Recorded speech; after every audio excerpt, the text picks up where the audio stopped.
Yes. I thank the honourable gentleman for raising this important point. Yes, we are looking at widening that support. Our NGOs, whether they're humanitarian or work in other areas, are world-class, and we would want them to be able to continue to work in those settings. So we have issued those guarantees. But I would say to the honourable gentleman that if he ever gets the opportunity, he knows what he can do to avoid a no-deal scenario. Thank you. Order. Questions to the Prime Minister. Pete Wishart. Number 1, Mr. Speaker. The Prime Minister. Thank you, Mr. Speaker. Mr. Speaker, I am sure that the whole House will want to join me in condemning the appalling and cowardly attack in Christchurch on Friday. There can be absolutely no place in our societies for the vile ideology that drives hatred and spreads fear. I spoke to Prime Minister Ardern on Sunday. I told her that we stood with New Zealand at this time and we would provide whatever assistance was needed. I would also like to take the opportunity to thank the emergency services for their handling of the terrorist incident in Stanwell on Saturday. I'm sure members from across the House will want to join me in sending our thoughts to the man who was injured. And I would like to send my deepest sympathies to the families of those killed and those injured in Utrecht on Monday. We're in regular contact with the Dutch local authorities and are standing by to offer whatever assistance is required. And, Mr. Speaker, I'm sure that members will want to join me in expressing my deepest shock at the loss and devastation caused by the cyclone in Mozambique, Malawi and Zimbabwe. We have made, as I think has been made clear by the Secretary of State in International Development questions, we've made £6 million of UK aid available to help meet the immediate needs of people who've lost everything, and we've deployed a UK team of DFID experts to coordinate our response to this disaster. Mr. Speaker, this morning I had meetings with ministerial colleagues and others. In addition to my duties in this House, I shall have further such meetings later today. Pete Wishart. Thank you, Mr. Speaker. Can I totally associate myself with everything the Prime Minister has said? We will never allow hate to succeed, and we do stand in solidarity with the victims of Cyclone Edie. Mr. Speaker, the Prime Minister's deal lies in tatters. Her Cabinet is in open revolt. She presides over the biggest constitutional crisis this nation has experienced. And where leadership is required, she has once again cravenly caved in to her hard Brexiteers and will now only seek a short extension to Article 50, contrary to the expressed will of this House. When will she develop a backbone and stand up to those that would take this nation to disaster? And as one of her ministers said this morning, referencing another feeble Prime Minister, weak, weak, weak. Thank you, Mr. Speaker. Perhaps it would be helpful in response to that question if I update the House on the forthcoming European Council and the issue of Article 50 extension. On Thursday, the House voted in favour of a short extension if the House had supported a meaningful vote before this week's European Council. The motion also made it clear that a longer extension would oblige the United Kingdom to hold elections to the European Parliament. Mr. Speaker, I do not believe such elections would be in anyone's interests. The idea that 3 years after voting to leave the EU, the people of this country should be asked to elect a new set of MEPs is, I believe, unacceptable. It would be a failure to deliver on the referendum decision that this House said it would honour.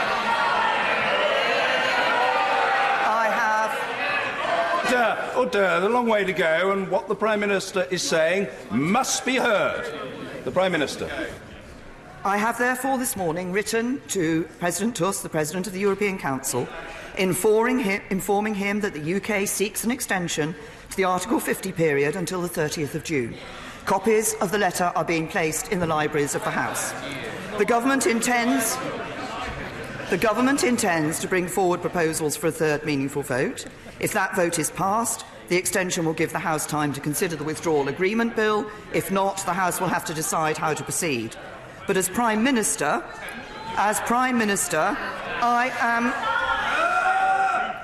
am not prepared to delay Brexit any further than the 30th of June. Colin Clark. Will the Prime Minister welcome Oil and Gas UK's report today predicting £200 billion of new investment in the sector, supported by this government's fiscal policy, in direct contrast to the SNP failure to stimulate the Scottish economy? Well, can I say to my honourable friend that the Chancellor's spring statement last week showed that this is indeed a government that is delivering for Scotland.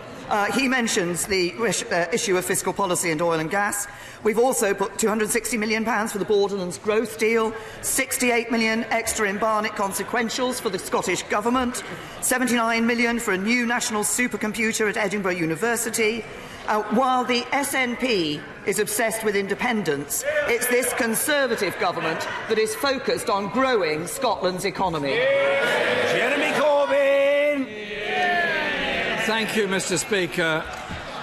I want to start by sending my condolences to all the families and friends of victims of the terror attack in New Zealand last week.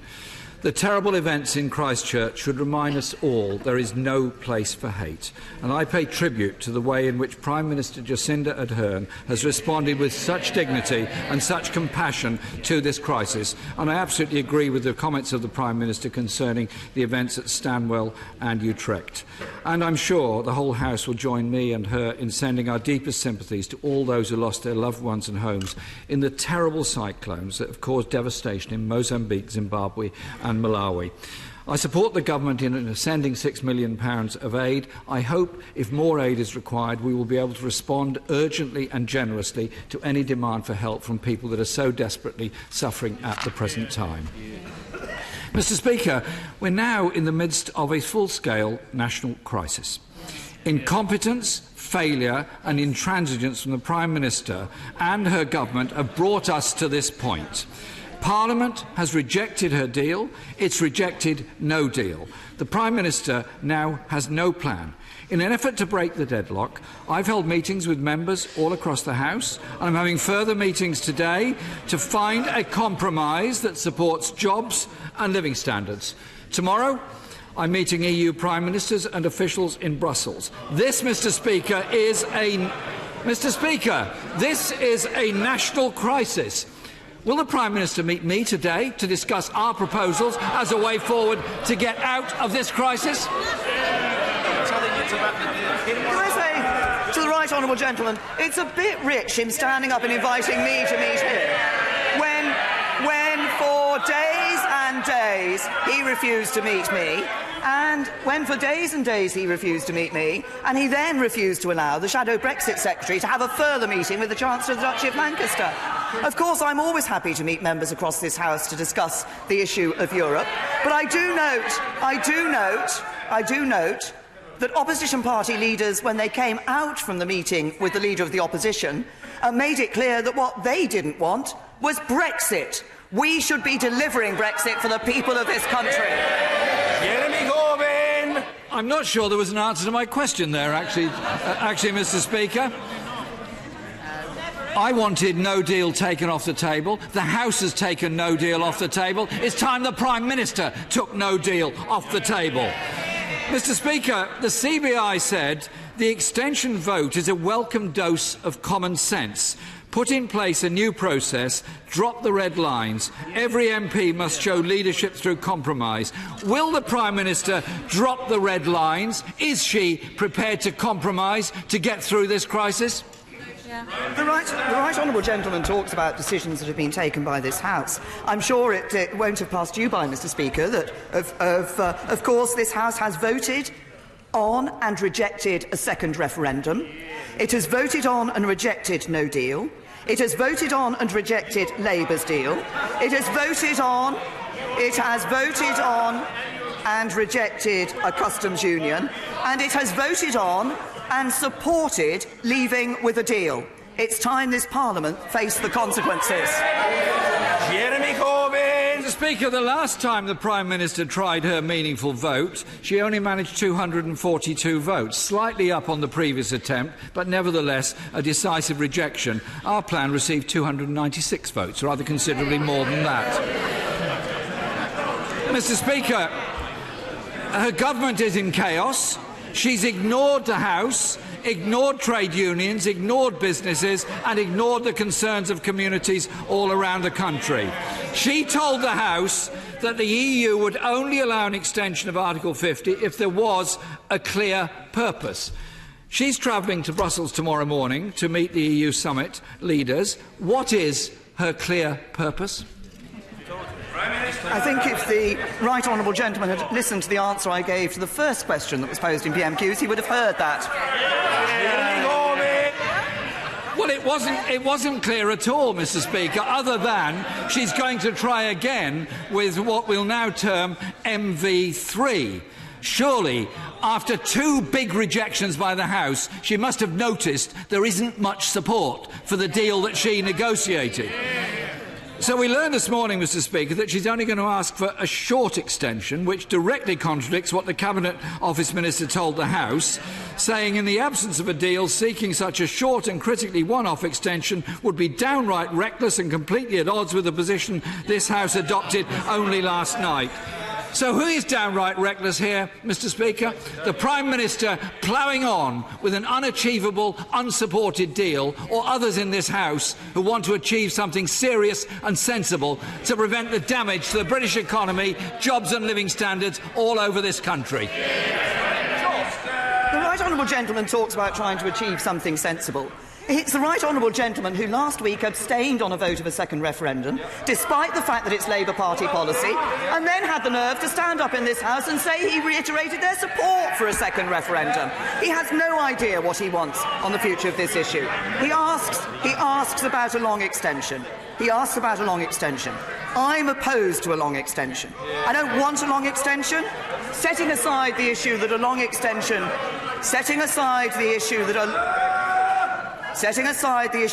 extension would mean we would have to hold the European parliamentary elections, which I don't think is in anybody's interests. The outcome of a long extension would be endless hours and days of this House carrying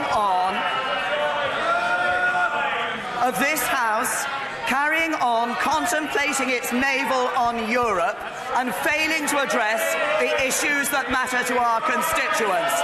Their schools... Order. The answer from the Prime Minister must be heard, and everybody else will be heard. The Prime Minister. The outcome of a long extension would be this House spending yet more endless hours contemplating its navel on Europe and failing to address the issues that matter to our constituents, schools and hospitals and security and jobs. This House has indulged itself on Europe for too long.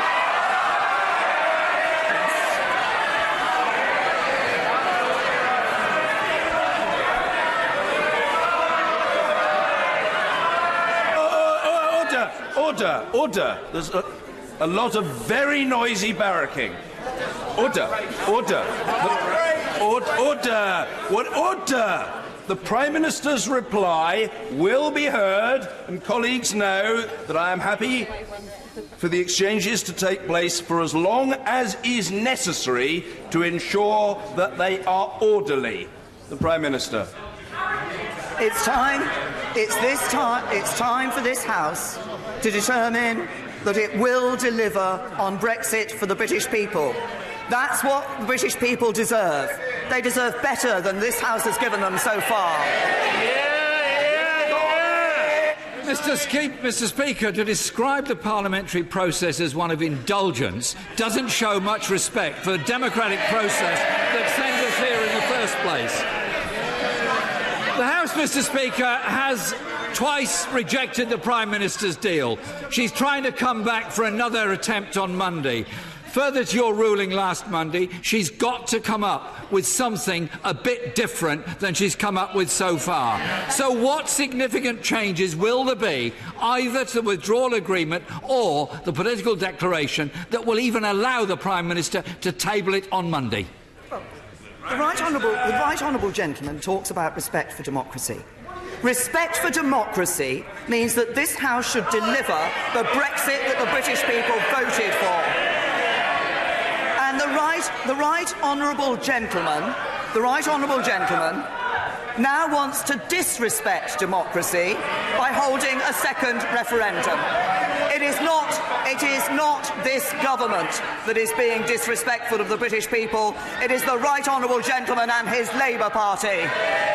Jeremy Corbyn! The job of Parliament is to hold government to account, and the Prime Minister doesn't seem to understand that.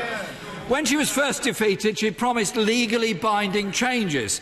I haven't seen those legally binding changes. All she's doing is running down the clock after a second heavy defeat. Today, Mr. Speaker, marks 1,000 days since the referendum. And this government has led the country and themselves into crisis, chaos and division. We are still legally due to leave the European Union in 9 days' time. Months of running down the clock and a concerted campaign of blackmail, bullying and bribery has failed to convince the House, or the country, that her deal is anything but a damaging national failure and should be rejected. They've run out of time. They've run out of ideas.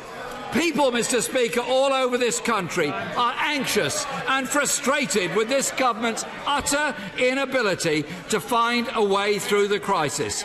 If the Prime Minister cannot get changes to her deal, will she give the people a chance to reject the deal and change the government? Can I say to the Right Honourable Gentleman, I think he's actually just made the point that I was making in my previous answer to him, that he doesn't want to actually respect the vote that took place in the referendum in 2016. We have a deal. We have a deal that keeps millions of livelihoods safe and secure. It protects the Union for the future. It means murderers and rapists on the run can be brought back quickly to face justice in this country. No deal won't do that. The deal is good for this country. It delivers Brexit and it should be supported. Peter Aldous! Thank you very much, Mr. Speaker.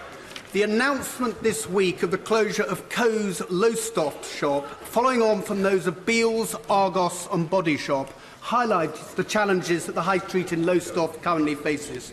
To address these, Waveney District Council are submitting an expression of interest to the Future High Street Fund, which I anticipate will be heavily oversubscribed.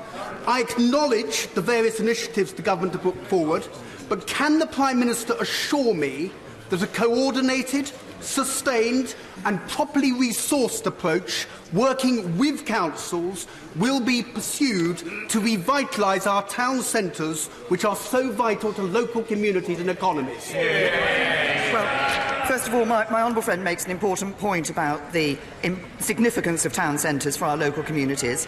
Can I say to my honourable friend, thank you also for highlighting the work that we are doing, the help we're providing through the Future High Streets Fund. Of course, high streets are changing, but we want to help them in that process and help them to adapt. That's why, as he said, the Future High Streets Fund is there. It has £675 million available to support local areas. But I'd like to also reassure my honourable friend that in doing this, we will be promoting partnership across the public and private sector, including local businesses, in developing those plans for the future of their high streets. Ian Blackford.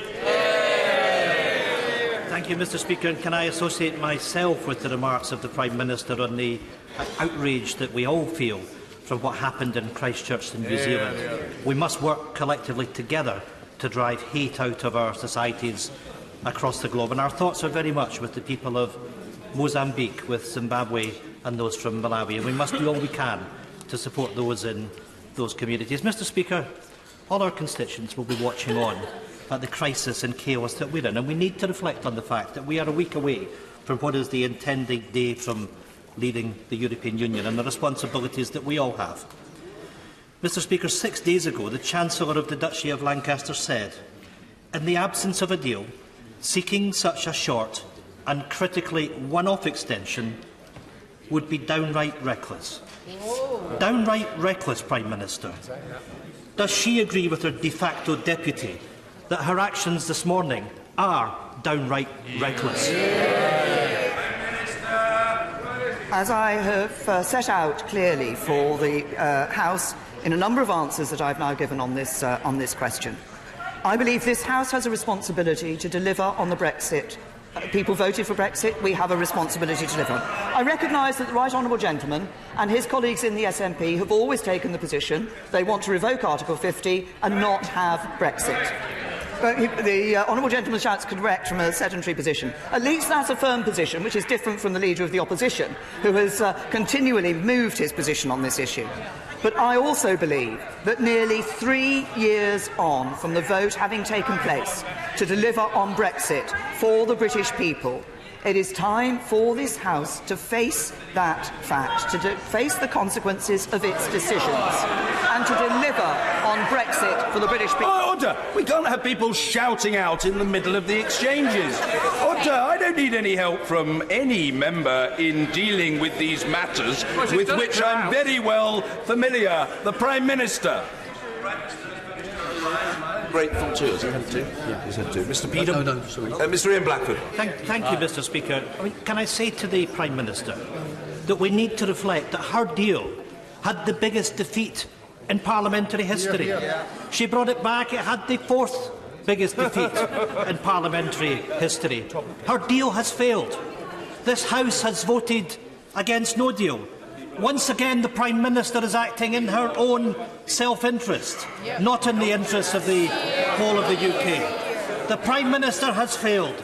This place has failed. And Scotland is watching. The only way forward now, Mr. Speaker, is to put the decision back to the people. Will the Prime Minister give the people a say in such a referendum? Mr. Speaker, the people of Scotland deserve a choice over their future. If Westminster fails, Scotland will act.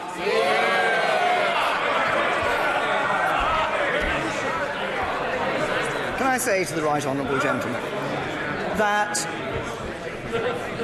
there is an enormous responsibility. It's a huge honour and privilege to sit in this chamber, to be elected as a Member of Parliament, to represent our constituents, and we all have a responsibility.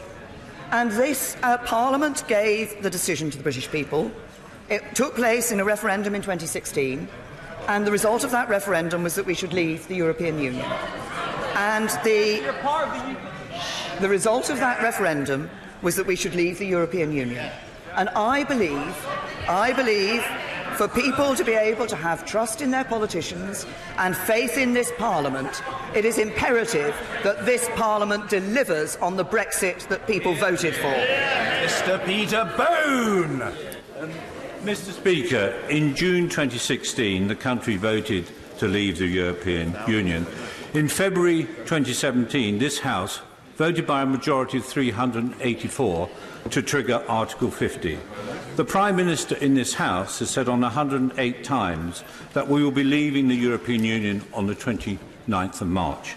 Last week, 2/3 of her MPs voted against any extension to Article 50. Prime Minister, if you continue to apply for an extension to Article 50, you will be betraying the British people. If you don't, you will be honouring their instruction. Prime Minister, it is entirely down to you. History will judge you at this moment. Prime Minister. Order. I'm not having the honourable gentleman denied the chance and the right to be heard. The honourable gentleman must and will be heard. Mr. Peter Bone. Prime Minister, which is it to be? Can I thank my honourable friend has been consistent in his challenging me on the 29th of March date in Prime Minister's questions and in statements and indeed in debates. I have always wanted us to be able to leave on the 29th of March. But I believe, as was said during the referendum campaign by those who wanted to leave, that it was better to leave with a negotiated deal with the European Union. Yes. That is why I am saying that I think we should look again at being able to leave with a negotiated deal. But in order to do that, we need time for this Parliament to ratify a deal. And in order to do that, we need an extension until June the 30th. But as I have said, as Prime Minister, I could not consider a delay further beyond the 30th of June. This is the point at which this House has the decision to take as to what it wants the future to be. That is what is facing this House, and that is a decision I believe we should take, honouring the result of the referendum. And Dr. Roberta Blackman-Woods. Thank you, Mr. Speaker. On Friday, I visited a school in my constituency where distressing poverty means that teachers are not only providing food for the children at breakfast and lunch, they are sourcing clothes and buying shoes for them, in addition to raising money for books and equipment. Now that school, the only one in the area, is threatened with closure. So rather than spending money trying to get people to back her Brexit deal, could I ask the Prime Minister, please, to use it to address the acute social need in this country that is bringing families and communities to their knees? Well, the Honourable Lady will be well aware that we are putting more money into our schools. We are ensuring that we have a welfare system that does encourage people into the workplace, and we have put more money into various other elements of of care for people across our communities. The best solution for people to ensure that they are able to provide for themselves and their families is for us to have a strong economy and for people to be helped into work. And that's why it was so pleasing to see this week that we see, yet again, employment levels at a record high in this country. Vicky Ford. Thank you, Mr. Speaker. To overcome homelessness, we need more homes. And in Chelmsford, we're building 1,000 new homes every year. But we also need the infrastructure. So this week, Essex County Council is putting in bids for housing infrastructure funding, including the second train station in Chelmsford. Does my right honourable friend agree that world-class infrastructure is vital for our future? And will she support our 25-year campaign for Chelmsford's second train station? Can I say to my honourable friend, first of all, I welcome the action that Essex County Council is taking in relation to new homes. I welcome their bid to the Housing Infrastructure Fund. It's important we've made that money available in the Housing Infrastructure Fund because we understand the importance of infrastructure for new housing developments. We recognise the need for additional affordable housing in the South East. Of course, the Department for Transport will look very carefully at the bid which will come in for the second railway station that my honourable friend has referred to. But I'm pleased to be able to say that we're only able to do this because this is a government that is putting record levels of money into capital investment in our country. Lloyd Russell Moyle. Thank you, Mr. Speaker. I know the Prime Minister campaigned to keep Section 28, which banned LGBT people being talked about positively in schools and led to millions of young people like myself growing up in fear of being LGBT. I thought the Prime Minister had seen the error of her ways, but this morning the Leader of the House said on radio that parents should decide when they are exposed to LGBT education. This is Conservative Party dog whistle politics. Will the Prime Minister condemn the Leader of the House? Will she condemn bigots that don't want LGBT people to be heard in schools? And will she support Ofsted with good LGBT education in our schools? Can I say to the honourable gentleman, I'm very happy to write to him with the detail of the guidance that is given to schools on LGBT education and teaching. I think it is important. My right honourable friend, the Minister for Women and Equalities, Secretary of State for International Development, has been at great pains to ensure, working with the Department for Education, that appropriate guidance is given to schools. And I will write to him. I recognise the issue that the honourable gentleman has raised, and I will write to him with the details of the guidance because it is very clear about what is appropriate. Derek Thomas. Thank you, Mr. Speaker.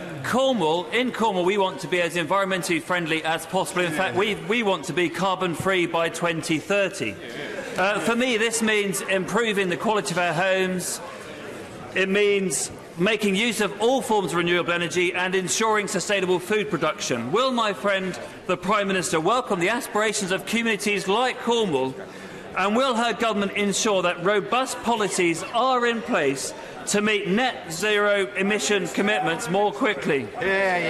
Well, I thank my honourable friend. Certainly, I'm delighted to hear of the aspirations that Cornwall has in relation to being carbon-free and the action that is being taken. We're happy to support that. We have a good record on climate change as a government, but we're doing more. Our annual support for renewables will be over £10 billion by 2021. Our ambitious clean growth strategy sets out our plan for decarbonising the UK economy through to 2032. So we will be putting in the policies in place that will enable areas like Cornwall to be able to achieve their commitment in relation to climate change. Alex Norris. Mr. Speaker, 4,621 words in the Chancellor's spring statement, but not a single mention of WASPy women. The Prime Minister came to office vowing to tackle burning injustices. Well, these women worked all their lives for their pension and had it taken from them without their knowledge. Does the Prime Minister really not think this is a burning injustice? Can I say to the honourable gentleman that he knows full well in relation to the issue of the WASPy women that this is a government that did put extra money in. We've been very clear no one will see their pension age change by more than 18 months relative to the 1995 Act timetable, and those with the most significant changes did receive at least 7 years' notice. But we do want to see the empowerment of women in the workplace, the empowerment of women in our economy, and that is why my right honourable friend, the Minister for Women and Equalities, will be bringing forward a strategy on that very soon. Bill Grant. Thank you very much. Thank you very much, Mr. Speaker. The United Kingdom average unemployment is at a remarkable 4%, a very welcome low. In Air Carrick and Cumnock, however, it stands at 6.5%. Can my right honourable friend give an assurance to my constituents that she will continue to work in building employment nationally with a particular focus on areas where unemployment is significantly higher than the UK average? Well, can I say to my honourable friend that he has raised a particularly important point? If I may just pull him up on one point, actually we have now seen that the employment rate across the UK is 3.9%, not 4%. Unemployment rate across the UK is 3.9%. Employment in Scotland has risen by 239,000 since the 2010 election, and what we've seen in the spring statement was our economy growing every year, borrowing lower than expected, debt falling. But I absolutely recognise the concerns my honourable friend has raised. That's why we will continue to work as a UK government to deliver more jobs, healthier finances and an economy that is fit for the future across the whole of the United Kingdom. Malhotra. Mr. Speaker, hate crime is on the rise and our democracy increasingly based on fear both in Parliament and the country. Shocking Home Office figures show that hate crimes doubled from 2011 to over 100,000 last year. The country looks to politicians to set a high standard. But last week, the Prime Minister's allies were texting fellow honourable members saying, "I'm going to chloroform you and drag you through the lobbies to vote for the Prime Minister's deal." Does she find this behaviour acceptable, or will she be removing the whip from the offending member? Can I say to the honourable lady that she is absolutely right that politicians at all levels need to think very carefully about the terms in which we address others and the terms in which we put our arguments. And there are many members across this House who have suffered significantly from verbal abuse, from abuse online of various sorts. This is a matter that we should all be taking seriously, and I will be ensuring that across this House we work to ensure that people are not subject to the sort of abuse that sadly some members of this House have been subject to from outside this House. Tim Lawton. Mr. Speaker, back in the world beyond Brexit, she'll be aware that my Civil Partnerships Private Members Bill completed its stages. Since when I've received hundreds of letters of thanks, including no fewer than 6 from prospective civil partners who proposed after my bill went through, and many from anxious mothers wanting to know when they will be able to sign their son or daughter's marriage certificate. So will she guarantee that every effort will now be made to ensure that these measures come in well before the end of the year and that there will not be a prolonged period of implementation? Can I thank my honourable friend for the legislation and for working with the government on that legislation? And can I say to my honourable friend that we are working to bring this in as quickly as possible to ensure that the measures that are in that legislation are available as soon as possible to people. Catherine West. Thank you, Mr. Speaker. Since the Prime Minister has been on her feet, the national crisis appears to have deepened, in that the EU Commission says that Either it's an extension until the 23rd of May or until the end of 2019. Yes. Will the Prime Minister listen to the hundreds of thousands of young people who will march peacefully to Parliament Square to say that they would like to have a chance to have their say in this debate and put it back to the people, subject to the Kyle and Wilson amendment, which is basically a compromise in this House? Can I say to the Honourable Lady, I've answered many questions in recent weeks and months on the question of putting a vote back to the people of this country.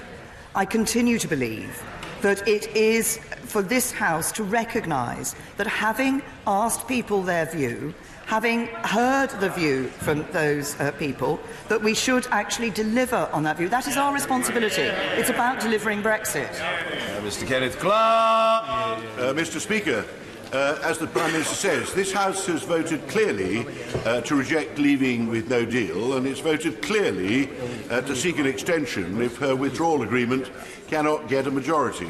But this House has not yet had the opportunity to debate and vote on the range of options for long-term arrangements, such as customs union, regulatory alignment and so on.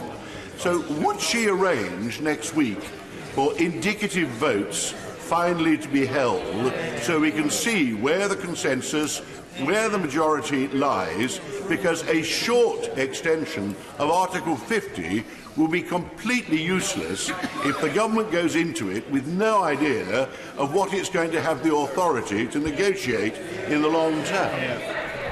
Well, can I say to my right honourable and learned friend, I think he will have noticed the House has had many opportunities, actually, to put forward motions of the issue that he has. Yes, the House has. The House has rejected alternatives to the government's deal. The House has voted against a customs union. The House has voted against having a second referendum. The House has, from a sedentary position, somebody on the opposition front bench says, we won't let the House. The House has voted on these issues and has rejected them. We have been clear about our intention to absolutely fulfil the requirement that we have to bring forward an amendable motion under Section 13(4) of the Withdrawal Act, and we will indeed be doing that. Stephen Gethin. Mr. Speaker, my constituents Tasnim, who's 7, and Hashim, who's 9, have been stuck in war-torn Sana'a, seeing things that no child should ever see. They managed to get out, and the government's asked them to go to Khartoum in Sudan, where they've been asked to wait until their mum can pass an English language test. Now, they have a safe home in Cooper in my constituency with their dad. I've briefed the Prime Minister about this. Will she let the family, all of the family, go home to safety in my constituency? Can I say to the honourable gentleman, thank you, and I thank him for writing to me with details of this case and for bringing it to my attention. Obviously, I mean, as he will expect, when the Home Office receives applications, they look at them carefully, they look at exceptional circumstances. What I have done is ask the Home Office to look urgently at this case and ask the relevant Minister to respond to the honourable gentleman as soon as possible. Sir Oliver Letwin. Thank you, Mr. Speaker. The Prime Minister knows that if she brings her deal again to the House, I will again support it. But will she confirm today that the full length of the extension she is seeking from the EU will be available to the House, regardless of whether it supports her measure or seeks another way forward? Well, can I say to the honourable gentleman, as I think he will have heard me say in my answer to the very first question that was posed in Prime Minister's questions today, the government intends to bring forward proposals for third reading vote. If that vote's passed, the extension will give the House time to consider the Withdrawal Agreement bill. If not, the House will have to decide how to proceed. Jed Killen. Thank you, Mr. Speaker. Over 50 years since the closure of J&J White's chemical factory in my constituency, the local area is still blighted by carcinogenic hexavalent chromium contamination. To date, Clyde Gateway has received £6 million of EU funds to decontaminate and regenerate land, but tens of millions more will be required to complete the work. Will the Prime Minister give a commitment that post-Brexit the UK Government will make similar funding available in the long term to complete that work? The honourable gentleman has raised a very specific case with me in relation to a certain type of funding. I'd be very happy to ask the relevant Minister to respond to him on the specifics of that case in relation to his constituency. Sir William Cash. Will my right honourable friend rule out introducing the Withdrawal and Implementation Bill if her withdrawal agreement is voted down yet again by the House next week, and then let the United Kingdom leave the European Union on the 29th of March as the people's vote in 2016, as Parliament has enacted and as the law requires? I say to my honourable friend, what I have done today in writing to President Tusk is ask for that extension to Article 50 to the end of June. I've been clear that that is, as I've said, that I don't believe Brexit should be delayed beyond that point. That would give us the opportunity to ensure that the House can consider again a deal and then take forward the Withdrawal Agreement and Implementation Bill in the circumstances that a deal was passed. In the circumstances that the deal was not passed, then it would be necessary, obviously, for the House to consider, as I've just said, to our honourable friend, the right honourable friend, the member for West Dorset, how we should proceed. I would also say to my honourable friend, as he will have heard the DEFRA Secretary saying in the debate on no deal last week, there are particular issues, particularly in relation to the governance of Northern Ireland, in relation to leaving the European Union without a deal on the 29th of March. I continue to hope and continue to believe that the best way for this country to leave the European Union is to do so on a basis of a negotiated deal, and the extension to 30th of June would allow us to do that. Ed Miliband. Thank you, Mr. Speaker. Further to the question from the Father of the House, does the Prime Minister not realise that in her answer she is the roadblock to this House reaching a majority, not the facilitator of it? It is blindingly obvious, including, I believe, to members of the Cabinet, that what the House now needs to do is have a series of indicative votes, precisely so it can express its will about what it is for, not simply what it is against. Why doesn't the Prime Minister agree to that? And she would be doing the service to the country if she did. Can I say to the right honourable gentleman, obviously I've made clear that we will bring forward the motion that is required under the legislation under section 13(4). But if I could just gently say to the right honourable gentleman, as I did to my right honourable and learned friend, that it is not the case that it has not been possible for this House to bring forward votes of the sort that the right honourable gentleman is talking about. It has been open to this House. In some cases, the House has brought forward such votes, and those have been rejected. Mr. Richard Drax. Thank you, Mr. Speaker. My right honourable friend and this House gave its solemn word to the British people that we would leave the EU on the 29th of March, on Friday week.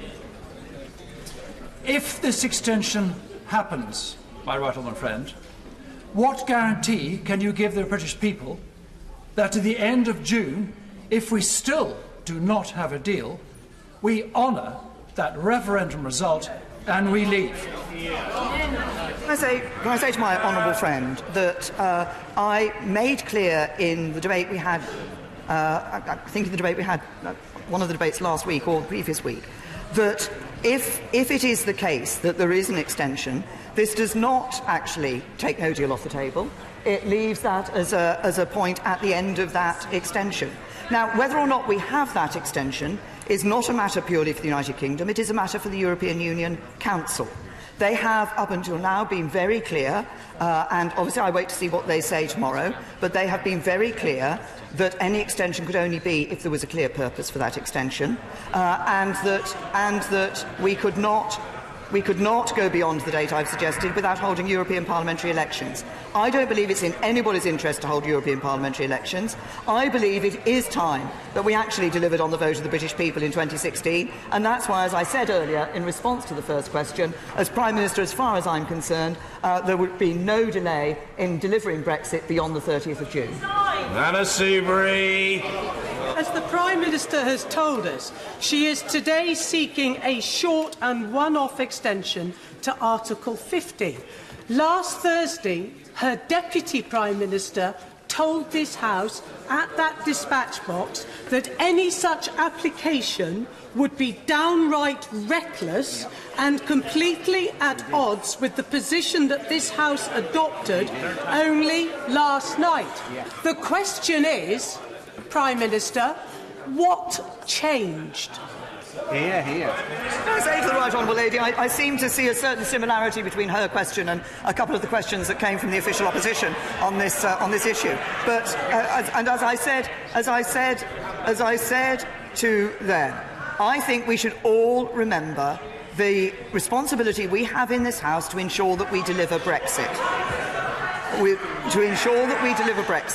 And as I have said, I believe a short extension of the type that I have indicated, that I've written to President Tusk about today, is a sensible request to put forward. But I've also been clear, as I have in response to my honourable friend from the backbenches, that I also believe that the British people will not thank this House.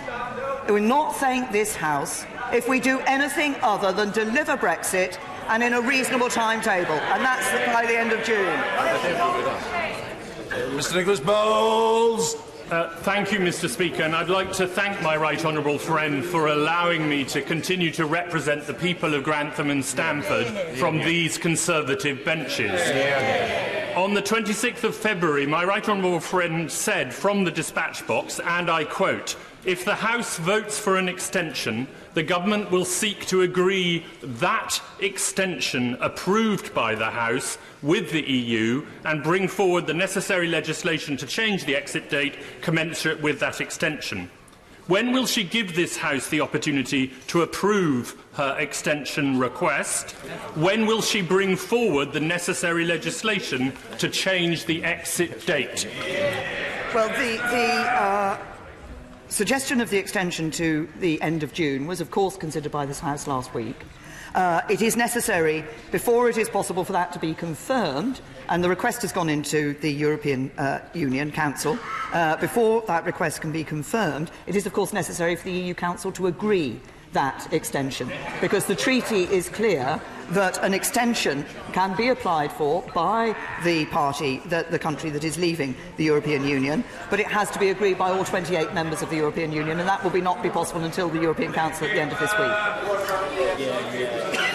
The Prime Minister still has to ask the EU to agree to something, and at the moment all she's asking anybody to agree to is the same plan that she has put to this House twice and that has been roundly defeated twice.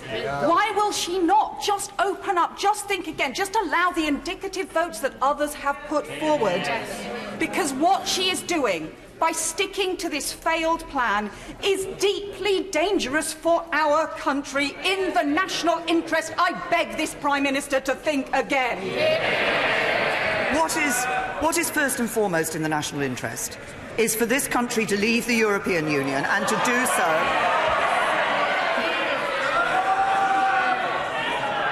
do so in a way that does protect people's livelihoods and protects their security and protects our union. That is the proposal that we have put forward. The Right Honourable Lady has raised again the issue of indicative votes. As I will say to her, as I've said to others, first of all, we stand by the requirement that we have to bring the motion under 13.4 of the Withdrawal Act, which we will do, and we will bring that motion to this House. And it is appropriate within the timetable set within the legislation. But I also say to the Right Honourable Lady, it is the case that there have been votes in this House on some of the other proposals that have been put forward, and those have equally been rejected. There is one thing that this House has agreed to, and that is that it would leave with a deal. It was in relation to changes in relation to the backstop, and that is the one positive vote that the House has given. David Duquette. Much, Mr. Speaker. After much representation from the charity Max Appeal, the National Screening Committee is for the first time considering adding 22q11 syndrome to the newborn blood spot test. This second most common chromosomal disorder after Down syndrome can lead to avoidable mental health issues if not diagnosed and managed from a young age. So, therefore, would my right honourable friend join me and the APPG, of which I am chair, in calling for this condition to be added to the newborn blood spot test? Very good. Can I say to my honourable friend, first of all, can I commend him and the APPG for the work that they are doing in this area. He's obviously raised a very important issue. I will ask the Department for Health and Social Care to respond to him, appropriate minister to respond to him, and possibly to meet him and talk to him about this issue. Angela Eagle. Mr. Speaker, the Prime Minister has a very selective view of the decisions that this country has made. She mentions the referendum, but she never mentions the general election, which denied her the authority for a hard Brexit. Remove the authority. She's mentioned the things that this House has voted against, but failed to mention that her deal has been defeated by large amounts, now twice.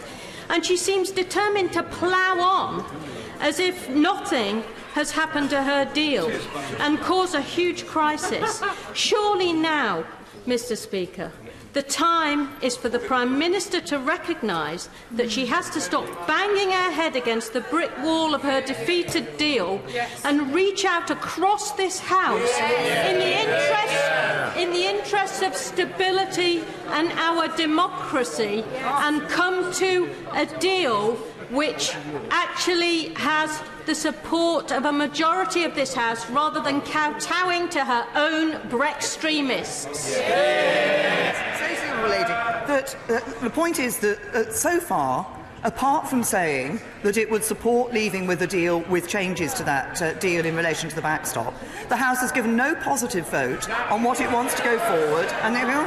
And I would also remind the honourable lady, she talks about the 2017 general election. I would also remind her that 80% of the votes cast in that general election. No, it's no good Labour members going like this. 80% of the votes cast in that election were cast from parties that stood on a manifesto of honouring the result of the 2016 referendum.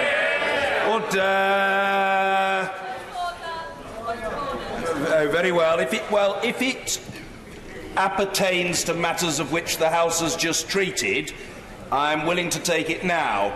If it does not, I won't, because there's a proper time for such matters. It does relate to matters of which we've just treated. Point of order, Mr. Stephen Doughty. Mr. Speaker, it relates to the question asked by my honourable friend, the member for Brighton, regarding the comments made by the Leader of the House this morning on the radio regarding LGBT education, and it relates to forthcoming business later today. Mr. Speaker, you'll be aware that there is an important statutory instrument due to be debated on sex and relationships education and LGBT inclusive education, but obviously we understand that you have granted a number of urgent questions and there will be an SO24 application. What steps can we take to ensure that that debate is not lost and that we do have it, so that we can debate the comments made by the Leader of the House and ensure that we have inclusive education across this country? I'm very grateful to the honourable gentleman for his point of order. The short answer to him is that, if I understand correctly, and I believe I do, the time for that matter is protected. That is to say, notwithstanding the duration of urgent questions and the possibility of a Standing Order number 24 debate, the House will get to consider that matter. And I hope that that brings a smile to the face of the honourable gentleman. Indeed. Does it relate to that of which we've just treated? Point of order, Caroline Flint. Thank you, Mr. Speaker, for allowing my point of order. It does relate to the discussions around the extension of Article 50 and the agenda this afternoon for the debate. Could the Speaker confirm for me that this will require us, any extension, to take part in the European Union elections, and we will have to lay the orders in this House before the 11th of April, so that local authorities can publish election notices on the 12th for the South West and Gibraltar and the 15th of April for the rest of the UK. We have a duty to make sure that if we're extending, we will take part in those European elections, and we need to lay the orders. Grateful to the right honourable lady, and she was as good as her word. It did relate to matters of which the House has just treated, but notwithstanding her beguiling invitation to me to pronounce on the matter, I genuinely don't think that it is for me to do so. It may very well depend on the length of any extension sought, and it does seem to me that it is a matter which must be pronounced upon by the government front bench in the course of upcoming exchanges. Now, if the right honourable lady wants to be assured that she will have the opportunity to put that proposition directly to a minister, I think I can offer her that guarantee. So she will have her chance. But it's not a matter for the chair. We come now to, but I'm grateful to the right honourable lady and to the honourable gentleman for their points of order. Order. Urgent question.